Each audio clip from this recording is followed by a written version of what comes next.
ဇလန်ဆာမှာတော့ကောင်လေးတယောက်ဟာတန်းဖော်တဲ့ရက်ဆက်စွာနိုင်ချစ်ရှင်ကိုခံနေရပါတယ်ဘလောက်တိအောင်ဆိုလဲဆိုရင်တန်းဖော်တူကဘောပင်ထိပ်ပြားနဲ့ကြောကိုထိုးလိုက်တာကြောင့်ချက်ကြီးကြီးကနေတော့မှသွေးတွေကစိတ်ပြီးတော့ထွက်နေပါတယ်ထိုးကန်လိုက်ရတဲ့ကောင်လေးရဲ့နာမည်ကတော့မာကိုတိုလည်းဖြစ်ပြီးတော့လူရင်းနဲ့မရောတော့ပဲနဲ့တယောက်တည်းနေတာကြောင့်ကျောင်းမှာလည်းအမြဲတမ်းနိုင်ချစ်ခံနေရပါတယ်နေ့စဉ်ဘဝတစ်ခုလုံးကလည်းငဲပုံတစ်ခုလိုခံစားနေရပြီးအားရပုံမစိတ်ပြတ်သွားစေခဲ့တဲ့အရာကတော့သူကြိုက်နေရတဲ့ကောင်မလေးကတလက်ပိုင်းရွယ်မျိုးသားတူနဲ့သူဟော်တယ်တစ်ခုတည်းကိုဝင်သွားတာကိုမြင်ရတာကြောင့်ဖြစ်ပါတယ်သူရဲ့မိခင်ကိုယ်တိုင်ကလည်းဟော်တယ်ထဲမှာပဲဒစိမ်းမျိုးသားတူနဲ့အတူတူထွက်လာခဲ့တာကိုထပ်ပြီးမြင်ရတာကြောင့်ဖြစ်ပါတယ်အဲ့ချိန်မှာတော့ကဘာပေါ်မှာကန်အစိုးဆုံးလူသားဆိုပြီးတော့ထင်သွားခဲ့ပါတယ်အဲ့ဒီညမှာပဲကိုပွားကိုအဆုံးသတ်ဖို့ဆိုပြီးတော့ရွေးလိုက်ပါတယ်မာကိုတို့ရဲ့ဝိညာဉ်ကူပြောင်းရေးစကန်တစ်ခုကိုရောက်ရှိသွားခဲ့ပါတယ်နံပါတ်စဉ်တစ်ခုကိုယူကကောင်းကင်ဘုံစီသွားဖို့ပြင်လိုက်ပေမဲ့ကူရပါလို့ခေါ်တဲ့ကောင်းကင်တမန်ပေါ်လာခဲ့ပါတယ်မိမိကိုတေချောင်းကျန်စီကတည်ဆုံးသွားခဲ့ကြတဲ့ဝိညာဉ်တွေကအပြစ်ရှိတယ်ဆိုပြီးတော့လည်းပြောနေပါတယ်အဲ့ဒီဝိညာဉ်တွေကလူလောကကိုပြန်သွားပြီးဘွားရဲ့တိတ်ပဲ့ကိုနားတဲ့သဘောပေါက်ရင်စိန်ခေါ်မှုတစ်ခုလိုမျိုးလည်းပြင်းပြအောင်လှုပ်ဆောင်ရမှာဖြစ်ပါတယ်အဲ့လိုမလှုပ်ဆောင်နိုင်ခဲ့ဘူးဆိုရင်တန်တရားလက်ရှင်းတဲ့ကိုလည်းမွေးရောက်နိုင်လို့တစ်ဖက်နောက်တစ်ခါပြန်လည်မွေးဖွားနိုင်တော့မှလည်းမဟုတ်တော့ပါဘူးလူလောကကိုပြန်လည်ရောက်ရှိသွားတဲ့အခါမှာလည်းအရင်ဘွားတော်ကရရှိခဲ့တဲ့မှတ်ဉာဏ်တွေအားလုံးကဆုံးရှုံးသွားခဲ့မှလည်းဖြစ်ပါတယ်အဲ့ဒါကတော့ဖျားသခင်ရဲ့လိုတော်ဖြစ်ပြီးတော့ဘယ်သူကမှညှင်းဆန်လို့မရအကြောင်းကပြောနေပါတယ်ဒလိကခလုတ်ကိုနှိပ်လိုက်ရင်လည်းမာကိုတိုကိုအတွင်းကိုလည်းတွန်းပို့ပြလိုက်ပါတယ်ပြန်လဲနိုးလာခဲအချိန်မှာတော့စေယုံတစ်ခုကိုရောက်နေရတော့သိရပါတယ်လဲတန်းចောင်းသားတယောက်ဖြစ်ပဲရှိနေသေးပြီးတော့ဘာကူမှတော့မှတ်မိရှင်လည်းမရှိတော့ပါဘူးအနီးနားမှာလည်းငိုနေကြတဲ့မိဘတွေကလည်းတစိမ့်ဒီလိုမျိုးခံစားနေရပါတယ်မာကိုတိုရဲ့စိတ်ထဲမှာတော့ဘာမှမရှိဘဲနဲ့ဟာလာဟင်းင်းဖြစ်နေခဲ့ပါတယ်ကိုယ့်ရဲ့အခန်းကဘယ်အခန်းကလဲဆိုတာတော့မှသူကမေးနေခဲ့ပါပြီအကိုကြီးဖြစ်တဲ့သူကတော့အေးဆက်ဆက်နိုင်နေပြီးတော့မိဘတွေကတော့ဂူးဆိုင်နဲ့ကျင်းသားစွာလဲဆက်ဆက်နေကြပါတယ်အခန်းထဲကိုရောက်တဲ့အခါမှာတော့ကူအပါကပေါ်လာပြီးတော့ရခင်ဘွားအကြောင်းကိုလည်းအချက်လက်ချို့နဲ့ပြောပြနေပါတယ်မာကိုတိုကငယ်စဉ်လေးကတည်းကပကြီးဆွဲရတာဝါနာပါပြီးပြိုင်ပွဲတစ်ခုမှလည်းစုတစိတ်လည်းရခဲ့ဘူးပါတယ်ဖခင်ဖြစ်တဲ့သူကတော့တမန်ရုံးဝန်ထမ်းတူလည်းဖြစ်ပါတယ်မေဖြစ်တဲ့သူကတော့တန်းတင်တန်းကျောင်းမှာနီးပြဆရာတူနဲ့ဖောက်ပြန်နေခဲ့ပါတယ်မာကိုတိုကိုတရားကျန်စီပြီးရဲ့နောက်မှာတော့အဲ့အမျိုးသားနဲ့အဆက်အသွယ်အားလုံးကိုလည်းဖျက်တောက်လိုက်ပါတယ်မာကိုတိုရဲ့ကိုဖြစ်တဲ့သူကတော့ထူးချွန်တဲ့ကျောင်းသားတစ်ယောက်လည်းဖြစ်ပြီးတော့မာကိုတိုကိုတော့လည်းအရန်ထင်သေးတတ်ပါတယ်မာကိုတိုကိုရှစ်ဆုံးဖြစ်တဲ့သူကတော့အဖွားဖြစ်တဲ့သူပဲဖြစ်ပါတယ်လွန်ခဲ့တဲ့နှစ်ကကွယ်လွန်သွားခဲ့ပြီဖြစ်ပြီးတော့ဖွားတရှိထင်ရှားရှိစဉ်တုန်းကဆိုမိခင်ဖြစ်တဲ့သူနဲ့တော့စင်မပြေခဲ့ပါဘူးတေချောင်းကြံစီတဲ့အထိတွန်းပို့ခဲ့တဲ့နောက်ဆုံးကျောင်းရင်းကတော့ကျောင်းမပြန်မှာသူကြိုက်နေရတဲ့ကောင်မလေးကတက်လက်ပိုင်းရွယ်မျိုးသားတူနဲ့သူဟော်ရတစ်ခုတည်းကိုဝင်သွားတာကိုတွေးရှိရခြင်းနဲ့အဲဒီနောက်မှာတော့မိခင်ဖြစ်တဲ့သူရဲ့ဖောက်ပြန်တာကိုပါတွေးရှိခဲ့ရကြောင်းဖြစ်ပါတယ်အမေဖြစ်တဲ့သူနဲ့မျက်နှာချင်းမဆိုင်ခြင်းတာကြောင့်မာကိုတိုကနောက်တစ်နေ့မှာတော့ကျောင်းကိုသွားသားခဲ့ပါတယ်အတန်းထဲကိုရှေးလန်းလာတဲ့ချိန်မှာတော့အားလုံးရဲ့ကြည်တွေကသူ့ရဲ့စီကိုရောက်လာခဲ့ကြပါတယ်ဆရာဖျားနေတဲ့အကြောင်းမေးမြန်းတဲ့ချိန်မှာတော့မာကိုတိုကကျွန်တော်နေကောင်းသွားပါပြီဆိုပြီးတော့ကျဲကြီးနဲ့ပြန်လည်ဖြေကြားခဲ့ပါတယ်တချိန်ကကြောက်တက်လာပါဆိုရင်မာကိုတိုကလူအားလုံးရှိမှယုံကြည်မှုအပြည့်နဲ့ပြောဆိုနေရမရတာကြောင့်အတန်းဖော်တွေကတော့အံ့အားတင်သွားခဲ့ရပါတယ်ပကြီးကန်းအတွင်းမှာတော့မာကိုတိုဆော်လက်ကြပစီကရှိနေဆဲဖြစ်နေပေမဲ့ဘလို့စောတတ်မလဲဆိုတာလည်းသူက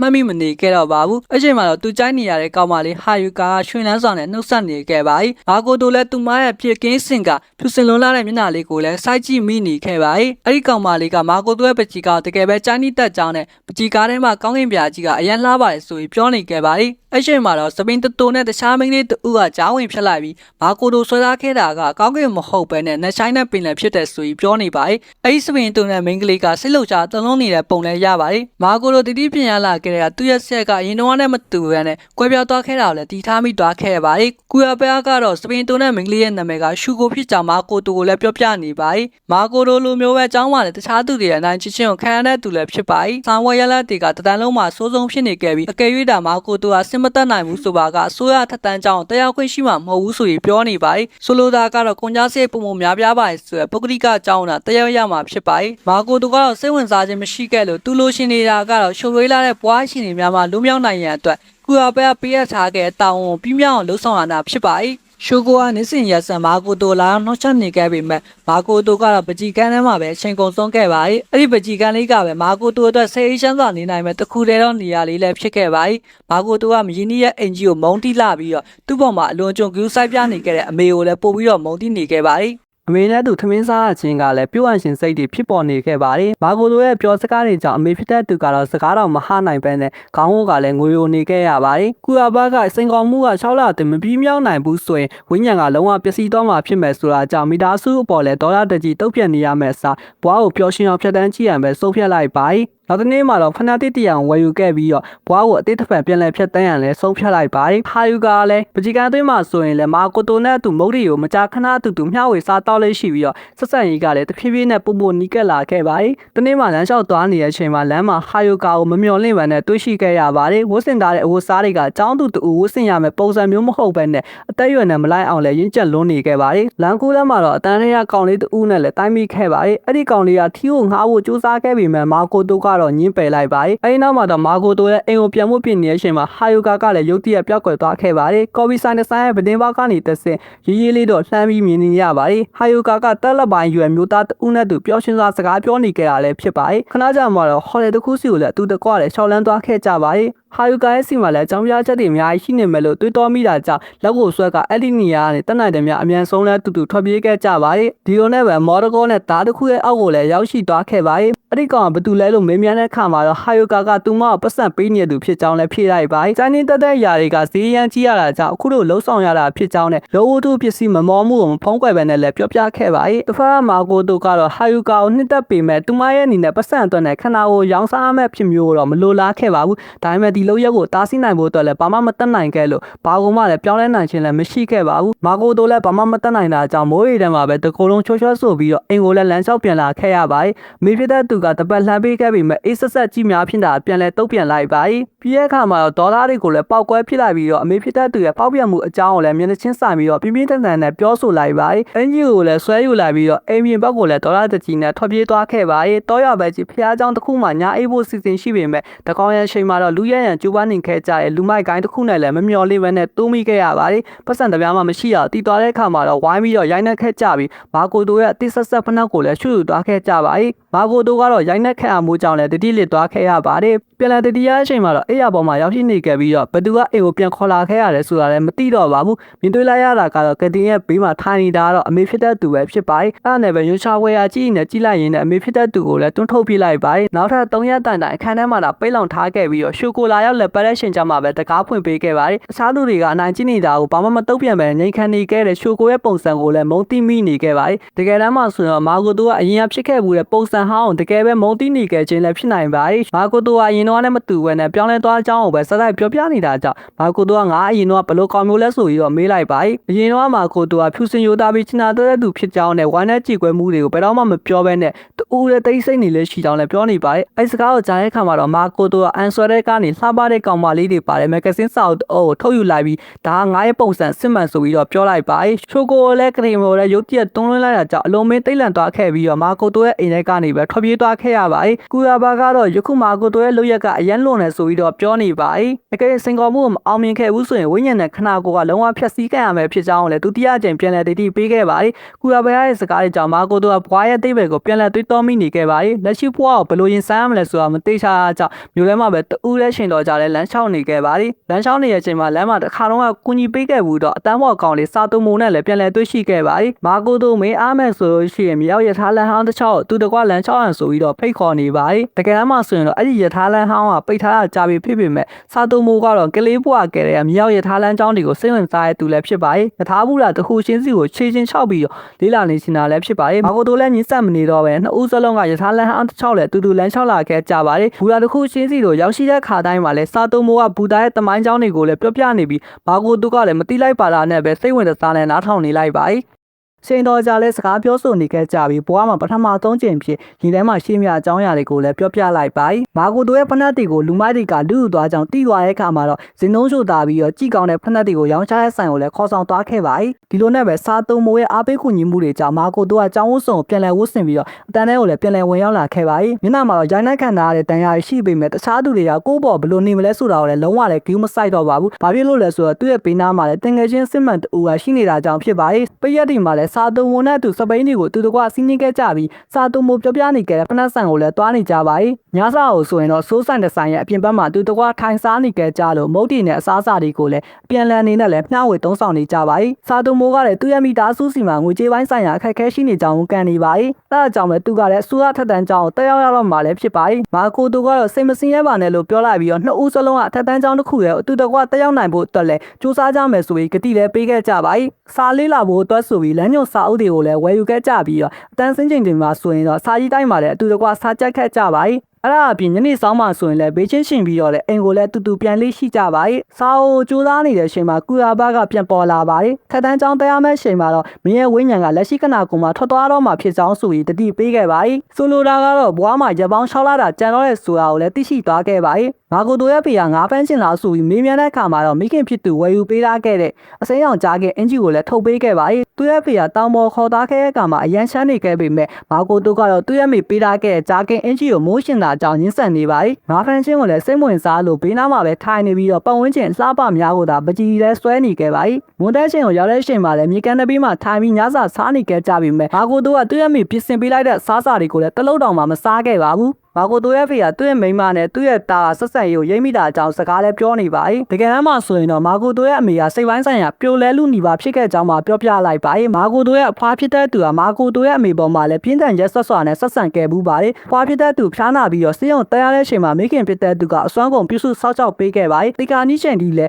မာကိုတိုရဲ့အမေပေါ်မှာကျေးဇူးတင်စကားတစ်လုံးမှလည်းမပြောကြားသွားခဲ့ပါဘူးအဲ့ဒီလိုမျိုးနှိမ့်ချဆက်ဆံရတာတွေကအယံနာကျင်စရာကောင်းလာတာကြောင့်မာကိုတိုရဲ့အမေကအိတ်ဆေးတွေအများကြီးကိုဝယ်ရပြီးတော့လည်းတိတ်ဆိထားခဲ့ရပါအဲ့စကားတွေကိုကြားတဲ့အခါမှာမာကိုတိုကလည်းအယံပဲတုံလုံးချောက်ကြားသွားခဲ့ရပါရဲ့မာကိုတိုကသူ့ရဲ့မညံနေစုံကျုံနေတဲ့အချိန်မှာမိဘတွေပေါ်မှာအရေးမပါလို့မျိုးဆက်ဆံခဲ့မိပါတယ်ဘာလို့လဲဆိုတော့သူ့ရဲ့စိတ်ကူးထဲမှာမိသားစုချစ်ချင်းမေတ္တာနဲ့ပတ်သက်တဲ့များအရာတွေကဘာမှမရှိတာကြောင့်ဖြစ်ပါရဲ့နောက်တစ်နေ့တွေတော့မာကိုတိုကပကြီးကားတွေကိုတွားပြီးတော့အဲ့ဒီညမှာတော့ဟာယိုကာကိုလည်းတွေ့ရှိခဲ့ရပါတယ်ပကြီးကားကိုဖျက်ဆီးပြစ်တော့မဲ့အလားအနက်ရောင်ဆေးပုံတစ်ခုကိုလည်းတင်းကျပ်စွာလည်းစုပ်ကင်ထားခဲ့ပါရဲ့မာကိုတိုကတော့လုံးဝဂီးမဆိုင်တဲ့ပြင်ပကြီးကားကိုဟာယိုကာလက်ဆောင်ဖြစ်လည်းပေးအပ်ခဲ့ပါရဲ့ဟာယိုကာရဲ့မျက်ဝန်းတွေမှာလည်းမျက်ရည်တွေကချက်ချင်းဝတ်တက်နေပါတယ်အရင်တော့ဆိုရင်တန်ဖိုးကြီးလက်ကင်အိတ်တွေနဲ့လက်ဝဲရံတာတွေကိုတန်းနေတက်ခဲ့ရပေမဲ့တိတ်မကြခင်ချိန်ဆုံးကတော့အဲ့ဒီအရာတွေကိုဖျက်ဆီးပြစ်ရှင်တဲ့စိတ်တွေကပေါပေါနေတာဖြစ်ပါတယ်သူမရဲ့စိတ်ထဲမှာဆိုရင်လည်းစန့်ကျင်ဘက်အသွေးပေါင်းဆိုရင်လည်းပြင်းနေပြီးတော့ယူတွလူနီပါဖြစ်စေကြောင်းနဲ့စိတ်ပိုင်းဆိုင်ရာပြိုလဲလူနီပါခံစားနေရကြောင်းပြောပြနေပါတယ်မာကိုတိုလည်းနှစ်သိမ့်ပေးခဲ့ပြီးတော့ကောင်းကင်ဘုံ၌ဖြစ်စေကဘာမြေပေါ်၌ဖြစ်စေလူသားဖြစ်စေနသမီးဖြစ်စေ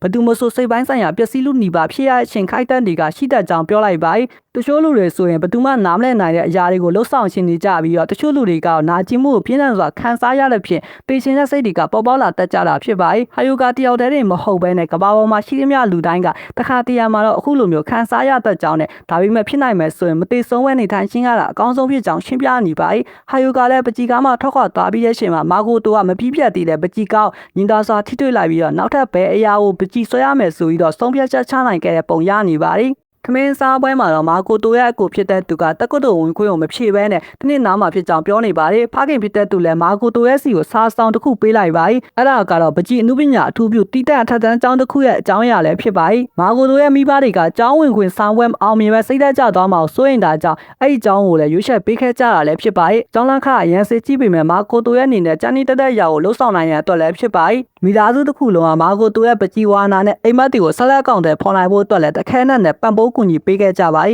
မာကိုတိုကတော့ကျေးဇူးတင်ပြီးပေမဲ့မိဘတွေကအစိုးရထက်တန်းကျောင်းကိုလာလျှောက်ထားပါဆိုပြီးတော့ပြောလိုက်ပါတယ်အဲ့ဒီခါမှာအကိုဖြစ်တဲ့သူကစိတ်ပြက်လက်ပြက်နဲ့စပွဲကိုရိုက်ပြလိုက်ပါတယ်မာကိုတိုကတော့တငယ်ချင်းတူနဲ့ထားရှိခဲ့တဲ့ဂတိဖြစ်ကြောင်းပြောလိုက်ပါတယ်စာသူမိုးဟာကျောင်းစားတက်ကြတဲ့အနိုင်ကျခံနေရစဉ်အတွင်းမှာရရှိခဲ့တဲ့ပထမဆုံးတငယ်ချင်းအစ်မတူလည်းဖြစ်ပါတယ်စပိန်တူတူစီယန်ခေါ်ဆောင်ပေးခဲ့သူဖနက်တူတူဝယ်ပေးခဲ့သူနဲ့တန်းစင်းချိန်မှာစာတူတူချက်ပေးခဲ့သူလည်းဖြစ်ပါတယ်အဲ့အကြောင်းပဲမာကိုတိုဟာစာသူမိုးနဲ့တူတူထက်တန်းကျောင်းတစ်ကျောင်းထဲမှာပဲပြင်သာဆက်လက်တင်ကြားလို့ရှင်ဖြစ်ပါတယ်အဲ့ဒီအကြောင်းအရာတွေကိုမိသားစုစီကိုပထမဆုံးချိန်ဖြစ်ပိုးဝင်လင်းလင်းပြောပြပြီးတဲ့နောက်မှာတော့အကိုဖြစ်တဲ့သူကလည်းဆက်လက်ညှင်းကုန်ကြေးလည်းမပြုတ်လို့တော့ပါဘူးစပွဲပေါ်ကဟော့ပေါ်အိုကလည်းအစင်းသေးဖြစ်နေပြီဖြစ်တာကြောင့်မာကိုတိုအားပကံလုံးတစ်လုံးဖြစ်လည်းထည့်ပေးခဲ့ပါရင်တော့လိုမျိုးသုံးလို့ရှင်မပြုတ်လို့ပဲနဲ့တကယ်စားလိုက်တာကြောင့်အမေဖြစ်တဲ့သူရဲ့မျက်ဝန်းဒီမှာမျက်ရည်တွေကဝက်တက်နေပါအဲ့ဒီညမှာတော့ကူရဘကပြန်ပေါ်လာပြီးမာကိုတိုအားနောက်နေ့မှာဆိုရင်ဝန်တာမာလာရောက်တွေ့ဆုံပါဆိုပြီးပြောလိုက်ပါစင်ကောမှုကလာပြီးဆုံးသွားပြီဖြစ်ကြောင်းသိရှိရပေမဲ့သူအောင်မြင်မအောင်မြင်ကိုတော့မသိရှိနိုင်သေးပါဘူးအဲအကြောင်းပဲစာသွန်ဝဲစီကိုတွားလိုက်ပြီးတော့တကယ်လို့ဒါငါရဲ့စိတ်နေတဘောထားပြောင်းလဲသွားခဲ့မယ်ဆိုရင်တော့မှကျေးဇူးပြုပြီးတော့ငါ့ကိုပြင်မထားပါနဲ့ဆိုရင်မှားခဲ့ပါရဲ့ရှိုကိုရဲ့စီကိုလည်းတွားလိုက်ပြီးတော့ပြုမှုခဲ့တဲ့များအရာတွေအတွက်လည်းတောင်းပန်ခဲ့ပါ၏မာကိုတိုဟာရှိုကိုအားမှန်လက်ဆက်ကဲတို့မြင်တွေ့နေရတဲ့အကြောင်းမုံတီးမိခဲ့ခြင်းဖြစ်ကြောင်းမှရှင်းပြလိုက်ပါ၏ရှိုကိုကတော့သူမရဲ့နေပြီးမာကိုတိုရဲ့နောက်ကိုလိုက်နေတာကြားနေတာမဟုတ်ဘဲနဲ့နှစ်ယောက်စလုံးကနိုင်ကြည့်ခံရတဲ့သူတွေဖြစ်တာကြောင့်ဒါပေမဲ့လည်းမာကိုတိုဟာဆိုရင်သူမထက်အ များအိပုံမကျန်းကန်တဲ့သူဖြစ်နေတဲ့ဖြစ်နီနီကက်ကက်နေလို့ရှင်းတာဖြစ်ကြောင်းလည်းပြောပြနေပါတယ်မာကိုတိုနဲ့သူပကြီးကန်းနဲ့ဝင်ရောက်ပြီးတိတ်ဆိတ်ငြိမ်သက်တဲ့နေရာလေးကကိုပိုင်ကဘာလေးကိုပျော်ရွှင်စရာနဲ့ကူညီပေးခဲ့ပါတယ်မာကိုတိုကရှိုးကိုဘလောက်ပဲမတရားဆက်ဆံခံနေရပါစေဘွားကိုအကောင်းမြင်စိတ်ပြင်းဆိုင်နိုင်ကြောင်းသဘောပေါက်စေခဲ့တဲ့ဖြစ်မာကိုတိုကသူမရဲ့ကယ်ရီရှင်ဖြစ်ကြောင်းပြောကြားခဲ့တာကြောင့်မာကိုတိုလည်းအရန်ပဲဆက်သွေးဖြောက်သွားခဲ့ရပါတယ်လူတိုင်းကိုတေချာစွာနှုတ်ဆက်ပြီးတဲ့နောက်မှာတော့ဝန်တာရဲ့ပေါ်ကိုတက်လာခဲ့လိုက်ပါတယ်ကူရပရကဘာစကားမှမပြောရသေးပေမဲ့မာကိုတိုကအရင်တော့ခံစားခဲ့ရဘူးတဲ့အနိုင်ကြီးခံရမှုတွေစိတ်ပြအားငယ်စေခဲ့တဲ့အချိန်ခိုက်တန်းတီနဲ့ကိုယ့်ကိုတက်တိမီးစေရန်အထိတိုးပို့ခဲ့တဲ့နာကျင်မှုတွေကိုပြန်လည်ပြီးတော့တီးရလာပါတယ်ဒါပေမဲ့ဖျားသခင်ကနောက်ထပ်အခွင့်အရေးတစ်ခုပေးနာခဲ့ပြီးတော့အဲ့ဒီကနေမှစစ်မှန်တဲ့တန်ဖိုးကိုနားတဲ့သဘောပေါက်လာခဲ့တာဖြစ်ပါတယ်ကူရဘကတော့မာကိုတိုဟာစိန်ခေါ်မှုကိုအောင်မြင်စွာကျော်ဖြတ်နိုင်ခဲ့ပြီဖြစ်ကြောင်းပြောပြလိုက်ပါတယ်ဒါကြောင့်မှလူလောကတွေဆက်လက်ရှင်တန်ခွင့်ရတော့မှလည်းဖြစ်ပါတယ်ကူရဘရဲ့တာဝန်မှလည်းပြီးဆုံးသွားပြီဖြစ်တာကြောင့်မာကိုတိုရဲ့စိတ်ထဲမှာရှိနေခဲ့တဲ့ကူရဘနဲ့ပတ်သက်တဲ့မှတ်ဉာဏ်အားလုံးကိုလည်းပယ်ဖျက်ရတော့မှာဖြစ်ပါတယ်အသက်ရှင်လျက်နေထိုင်နေခြင်းကအကြီးမြတ်ဆုံးတော့လက်ဆောင်ပါပဲဆိုပြီးပြောကြားလိုက်ရင်းနဲ့မာကိုတိုရဲ့မှတ်ဉာဏ်တွေကိုလည်းပယ်ဖျက်ရင်းနဲ့ပျောက်ကွယ်သွားခဲ့ပါတယ်ပြန်လည်နိုးလာခဲ့တဲ့အချိန်မှာတော့ကူရဘကိုလည်းလုံးဝမမှတ်မိတော့ပါဘူးဒါပေမဲ့လည်းမပြည့်ပြတ်သေးတဲ့ပကြီးကားရဲ့ပေါ်မှာတော့ကူရဘရဲ့မျက်နှာပုံရိပ်ကိုလည်းဆွဲထားခဲ့မိလိုက်ပါတယ်မာကိုတိုကအခုဆိုရင်တငယ်ချင်းစစ်များရှိနေခဲ့ပြီဖြစ်လို့မိသားစုရဲ့နှူးထွေးမှုတွေကိုလည်းခံစားနေရပြီဖြစ်ပါတယ်ဘဝဟာဆိုရင်တစ်ခါတရံမှာတော့ခက်ခဲကြမ်းတမ်းတက်ပြီးတော့ပြင်ပန်းနွမ်းနေရှင်ဒါမှမဟုတ်ဝမ်းနဲ့ကြေကွဲခြင်းများခံစားရတာကသဘောအပဲဖြစ်ပါတယ်ဒါပေမဲ့နေ့ရက်တိုင်းဟာဆိုရင်ဘဝကိုနောက်တစ်ခါပြန်လဲစတင်နိုင်ဖို့နဲ့ပျော်ရွှင်မှုများကိုရှာဖွေရန်အတွက်အခွင့်အရေးတည်လည်းဖြစ်ပါတယ်